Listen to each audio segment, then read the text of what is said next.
Caso clínico O Homem dos Lobos, a história de uma neurose infantil. Bem, antes de iniciarmos, vale a pena fazermos algumas considerações de forma breve sobre Freud, sua teoria e o livro O Homem dos Lobos, cujo tema faz parte da nossa apresentação.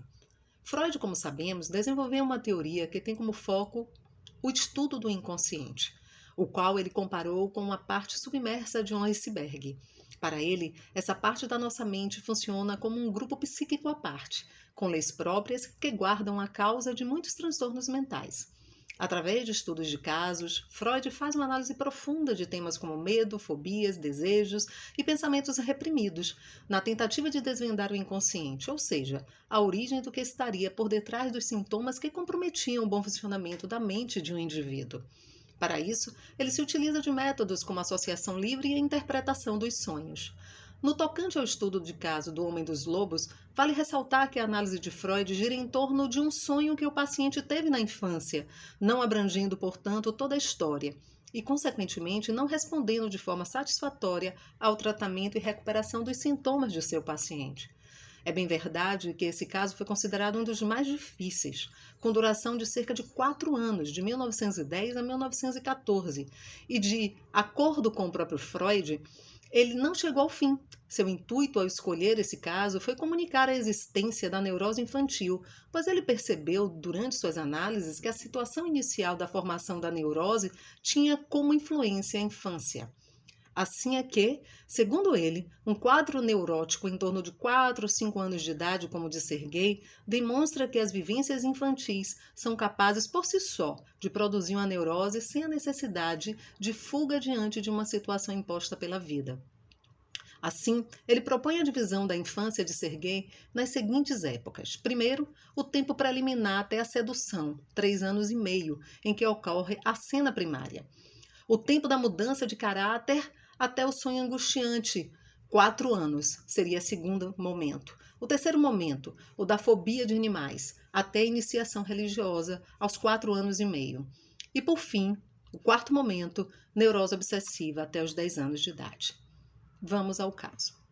O Homem dos Lobos é um caso de um jovem russo de 22 anos, Sergei Pankjev, que Freud tratou justamente entre os anos de 1910 e 1914. Ele havia acabado de herdar a imensa fortuna de seu pai, falecido 2 anos antes. Na idade de 18 anos, a saúde mental do paciente entrou em colapso como resultado de uma gonorreia contraído numa relação sexual com uma prostituta. Sua adolescência se desenrolou normalmente e ele havia concluído o ensino médio, mas sua infância foi dominada por graves distúrbios neuróticos que começaram antes de seu 4º aniversário, na forma de uma fobia animal. Depois se transformaram em neurose obsessiva com conteúdo religioso. Entre 18 e 22 anos, o paciente ficou internado em sanatórios na Alemanha, com o diagnóstico de estado maníaco-depressivo, patologia de que padecia seu pai. Freud lidou apenas com as sequelas da neurose infantil obsessiva. A família de Sergei é descrita da seguinte forma: os pais casaram jovens e mantinham uma vida feliz até serem acometidos por doenças. A mãe sofria de distúrbios abdominais e o pai teve os primeiros ataques de depressão, levando-o a se ausentar de casa. Tinha uma irmã também, 2 anos mais velha, vivaz e precocemente maliciosa. Seus tios também apresentaram distúrbios psicológicos. A infância de Sergei foi marcada por vários acontecimentos. Os pais venderam a granja onde moravam e se mudaram para a cidade. Durante o verão, seus pais se ausentavam em viagens e Sergei ficava com uma babá e uma governanta inglesa. As duas tiveram um episódio de brigas que coincidiu com uma mudança de comportamento da criança. De doce, Sergei passou a ser inquieto, irritável e até violento. Sua irmã era uma grande competidora e ele sentia-se oprimido diante dela. Ela o atormentava muito. Sabia que ele tinha medos, explorava esses medos. Em uma primavera, por exemplo, quando o pai estava fora de casa, a irmã pegou o seu pênis para brincar. Em outro momento, ela o fazia olhar para um lobo em pé, desenhado em um livro de figurinhas com o intuito de atormentá-lo, já que sabia que ele tinha medo. Sua irmã suicidou-se aos 20 anos. Na verdade, toda a análise desse caso gira em torno de um sonho que Sergei teve alguns dias antes do Natal, que marcou seu 4º aniversário. Nele, A criança, né, ele criança, sonha que está em uma cama. Né? De repente, a janela se abre e ele vê, nos galhos de uma grande nogueira, 6 ou 7 lobos brancos com grandes caudas. Com medo de ser comido pelos lobos, ele grita e acorda. Por meio de um trabalho de associação de ideias, Freud aproxima esse sonho a um acontecimento que ele viu quando tinha 1 ano e meio de idade. Essa que é dita cena primitiva foi quando ele viu seu pai com o pênis ereto e sua mãe curvada, ambos vestidos de branco. Os terríveis lobos, portanto, representavam o pai e seu pênis ereto, e a mãe. A cena primitiva, realidade ou fantasia, é objeto de discussão deste sonho. Outro fato marcante ocorreu aos 3 anos, quando Serguei tenta cativar a pessoa de quem mais gostava, sua babá Nânia.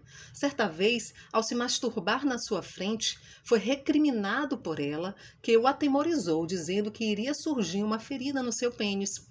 Com a supressão da masturbação, sua vida sexual assumiu um caráter anal sádico, tornando-se um menino irritável, atormentador e que gratificava-se ao maltratar os animais e seres humanos, principalmente a Nânia, como forma de se vingar da recusa que encontrara. A partir disso, surgem também algumas fantasias masoquistas que, para Freud, teriam uma relação com o sentimento de culpa. E aí Freud, abre aspas, diz: uma criança que se comporta de forma indócil está fazendo uma confissão e tentando provocar um castigo. Espera por uma surra, como um meio de, simultaneamente, pacificar seu sentimento de culpa e de se satisfazer a tendência sexual masoquista.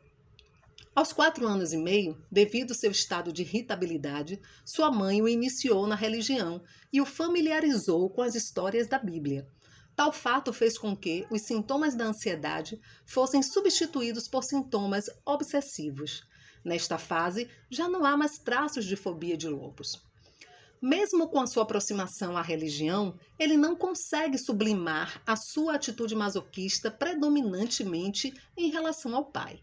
Sua impulsão masoquista encontrou um amparo na história da Paixão de Cristo, que, por ordem do pai e em sua honra, deixou-se maltratar e sacrificar. Tais ruminações se relacionavam ao próprio fato dele poder ser usado pelo pai, assim como a mãe na cena primitiva foi usada. Começou a temer Deus e a criticá-lo. A resistência a Deus tinha a finalidade de conseguir agarrar-se ao pai. Ainda nessa idade, durante um período de ansiedade, aconteceu de ter defecado nas calças. Diante da sua vergonha, queixou-se que não poderia continuar a viver daquele jeito. Frase que, durante a análise, é relacionada à mãe do paciente. Durante uma ida à estação, com o médico que viera visitá-la, ela se lamentou das dores e hemorragia e proferiu: "Não posso mais viver desse jeito." O episódio ocorrido demonstra a sua identificação à mãe. Colocava-se no lugar da mãe e tinha inveja da sua relação com o pai.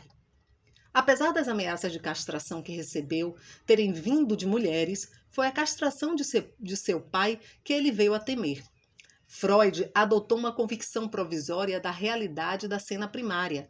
Não conseguia saber se ela realmente aconteceu ou se seria uma fantasia. Ou ainda, se ele viu um coito entre animais e relacionou aos pais. E esta incerteza permanece ao longo do caso, sem tirar a importância do fato relatado. Em um momento algum, Freud exclui este relato. Nos últimos anos da sua infância, todos os seus tutores e mestres desempenharam o papel do pai, com influências tanto para o bem quanto para o mal. Aos 10 anos, por exemplo, Serguei teve um professor de latim cujo nome era Wolf, que é lobo em inglês. O medo paralisante em relação a este professor se estendeu a outros. Era ainda o medo do pai. Tal sonho tem também relação com uma história que o seu avô sempre contava, no qual um lobo sem rabo pediu aos outros para subir em cima dele. Foi esse detalhe que evocou, na verdade, a lembrança do quadro da cena primária. E esta cena não desencadeou uma única corrente sexual, mas toda uma série. Toda a sua vida sexual foi fragmentada por ela. A forma assumida pela ansiedade, o medo de ser devorado pelo lobo, era apenas a transposição, como saberemos, regressiva do desejo de copular com o pai, isto é, de obter satisfação sexual do mesmo modo que sua mãe. Seu último objetivo sexual, a atitude passiva em relação ao pai, sucumbiu à repressão, e em seu lugar apareceu o medo do pai, sob a forma de uma fobia ao lobo. A todo momento, para o homem dos lobos, há um conflito entre as tendências masculina e feminina.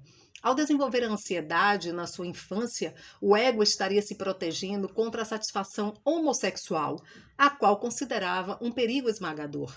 E o que se torna consciente é o medo do lobo, não do pai. Diz Freud. De fato, pode-se dizer que a ansiedade que estava envolvida na formação dessas fobias era um medo da castração. Conclui-se assim que o estudo do caso O Homem dos Lobos aborda a importância das fantasias associadas à cena primitiva e do seu impacto sobre a estrutura mental de ser gay. Através da análise, Freud também detectou o conflito do garoto entre as tendências passiva feminina, ao qual correspondia o complexo de Édipo invertido, e suas tendências masculinas, que correspondiam ao complexo de Édipo positivo. A primeira etapa do tratamento de ser gay com Freud se desenvolveu, como já falamos, entre os anos de 1910 e 1914. Após esses 4 anos, Freud conclui sua análise, colocando em seu quadro clínico que o paciente estava curado e iniciou a sua escrita sobre o caso, com o tema Uma Neurose Infantil.